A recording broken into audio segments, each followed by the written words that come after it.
అనేటువంటి ఆర్గ్యుమెంట్ ని చేస్తున్నారు. ఎన్నికల వరకు ఇవన్నీ చేస్తారు. ఎన్నికల తర్వాత మీరు ఉంటారు, మన వాళ్ళు ఎగ్జాక్ట్లీ మనం మాట్లాడుకుందాం మళ్ళీ కావచ్చు చెప్తున్నారు.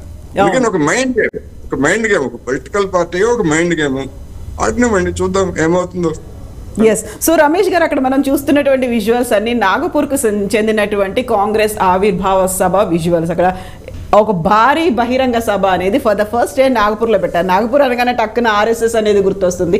అక్కడ మీ అడ్డాలో వచ్చి కాంగ్రెస్ పార్టీ బహిరంగ సభ పెట్టాం. అంత భారీ స్థాయిలో అందరూ ముఖ్యమంత్రులు, మంత్రులు, కీలకమైనటువంటి సభ్యులు అందరూ అక్కడ పార్టిసిపేట్ చేయడం, కార్యకర్తలు రావడం ఏమనిపిస్తోంది? అది ఏమైనా సంకేతాన్ని ఇస్తోందా మీకు? అంటే ఆర్ఎస్ఎస్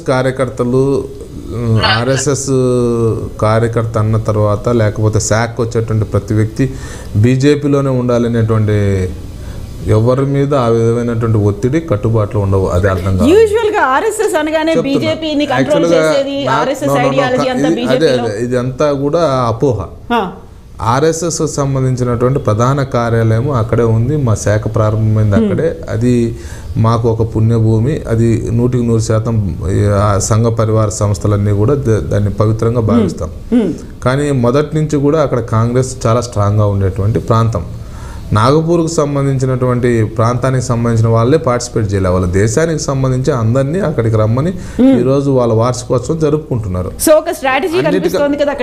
వాళ్ళు ఇప్పుడు 4-5 లక్షల మందితో ప్రాంతీయ పార్టీలు కూడా 4-5 లక్షల మంది వాళ్ళ పార్టీకి సంబంధించిన సభల్లో జనాలు నింపేటువంటి పరిస్థితి ఉంది.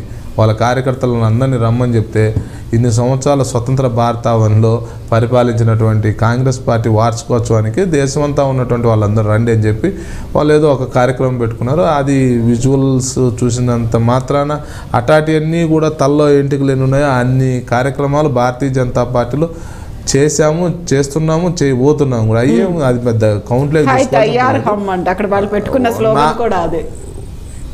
సో వాళ్ళు అట్రాక్ట్ చేయడానికి ఎవరో పెట్టుకుంటూ ఉంటారు. దానికి ఏముంది, ఈవెంట్ మేనేజ్మెంట్స్ చేస్తూ ఉంటారు. అది ఓకే, దాన్ని పక్కన పెడదాం. అది చిన్న విషయం. మాకు 100% ఒకటి అర్థం చేసుకోవాల్సినటువంటి విషయం ఏంటంటే ఆర్ఎస్ఎస్ భారతీయ జనతా పార్టీని కంట్రోల్ చేయదు. ఆర్ఎస్ఎస్ మిగతా మా సంఘ పరివార సంస్థల జోలికి పోదు. వాటిని ఏ విధంగా పనిచేయాలో డైరెక్షన్ ఇవ్వదు. ఏ సంస్థకు ఆ సంస్థ రాజకీయ క్షేత్రంలో బీజేపీ, విద్యార్థి పరిషత్ విద్యారంగంలో, ఇన్స్టిట్యూషన్స్ని ఎస్టాబ్లిష్ చేయడంలో విద్యాపీఠము, కార్మిక విభాగంలో బిఎంఎస్, ఇలా మా సంస్థలు ఏవైతే ఉన్నాయో అవన్నీ కూడా స్వతంత్రంగానే పనిచేసుకుంటూ ఉంటాయి. దానికి ఒకటి మీరందరూ కూడా అర్థం చేసుకోవాలి. ఇక్కడ ఎవరైతే జాతీయవాదాన్ని పుణికిపుంచుకుంటారో, దేశభక్తిని హక్కును చేర్చుకుంటారో వాళ్ళందరూ కూడా వివిధ క్షేత్రాల్లో ఎట్లయితే పనిచేస్తారో మా సంఘ పరివార సంస్థలో మిగతా రాజకీయ పక్షాలు మిగతా ఎక్కడ ఏ రంగంలో పనిచేసినా అక్కడ ఈ యొక్క ఐడియాలజీని వికసింపచేయమని చెప్తామే కానీ మీరందరూ కేవలం బీజేపీకి ఓటేయాలా, బీజేపీలో పనిచేయాలని కూడా చెప్పదు అనేటువంటి విషయాన్ని కూడా మీ ద్వారా తెలియజేస్తున్నాం. సో ఇప్పుడు సైలెంట్గా వస్తోంది, ఒక మైండ్ గేమ్ ఆడుతోంది అనుకున్నప్పుడు ఓవరాల్గా ఎన్ని స్థానాలు వస్తాయి మీకు అండ్ కాంగ్రెస్ పార్టీకి? ఎక్కడ దేశవ్యాప్తంగా పార్లమెంట్ మళ్ళా మేము అబౌ 300 మళ్ళా మాకు మేమే చరిత్ర సృష్టించుకుంటాం. 400 అనేది కూడా వినిపిస్తోంది. అదే మాకు మేమే చరిత్ర సృష్టించేటువంటి 50% అబో పర్సెంటేజ్ ఆఫ్ ఓట్లు సాధించాలని నరేంద్ర మోడీ గారు నిన్న జరిగినటువంటి జాతీయ పదాధికారుల సమావేశంలో చెప్పారు. ఆయన 50% ఓట్ షేర్ని సాధించాలి. మిగతా 50% ఏదైతే ఓట్ షేర్ ఉందో దాంట్లో ప్రతిపక్షాలన్నీ పంచుకోవాలి. ఇది దానికి సంబంధించిన కార్యాచరణ ప్రజల దగ్గర కూడా మీరు మమేకమై పనిచేయండి. ఆ విధమైనటువంటి మీరు క్షేత్రస్థాయిలో కొన్ని రకాలైనటువంటి కార్యాచరణ కూడా చేయండి. అందుకే వికసిత భారత్ సంకల్పయాత్ర మా వాళ్ళు చేపడితే అద్భుతమైనటువంటి రెస్పాన్స్ ప్రజల నుంచి వస్తుంది. అందరికీ అర్థమవుతుంది. కేంద్రం చేసేటువంటి పథకాలన్నీ రాష్ట్ర ప్రభుత్వాలు తమ యొక్క స్టిక్కర్ వేసుకొని ప్రచారం చేసుకుంటున్నాయి. ఇది కూడా వికసిత భారత్ ఎందుకు చేస్తున్నాం మేము? ఇప్పటి వరకు ఈ ప్రజలకు అందినటువంటి సంక్షేమ పథకాలు ఏవైతే ఉన్నాయో A to Z, అంటే ఒక తల్లి యొక్క గర్భంలో బిడ్డకు ప్రారంభ దశ నుంచి కూడా కాటికి పోయేంత వరకు అన్ని రకాలైనటువంటి సౌకర్యాలు కేంద్ర ప్రభుత్వం ఆలోచన చేస్తుంది.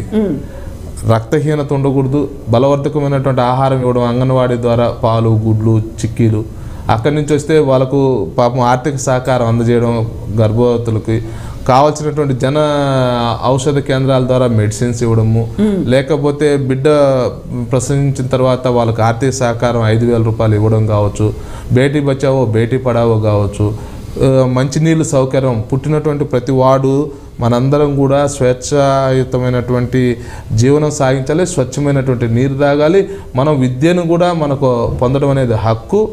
ఇలాగా భారతీయ జనతా పార్టీ అన్ని విషయాల్లో కూడా ఇది ప్రతి ఒక్కరికి భారతీయుడిగా పుట్టిన తర్వాత ఈ గడ్డ మీద రైట్ అనేటువంటి భావం తీసుకొచ్చారు.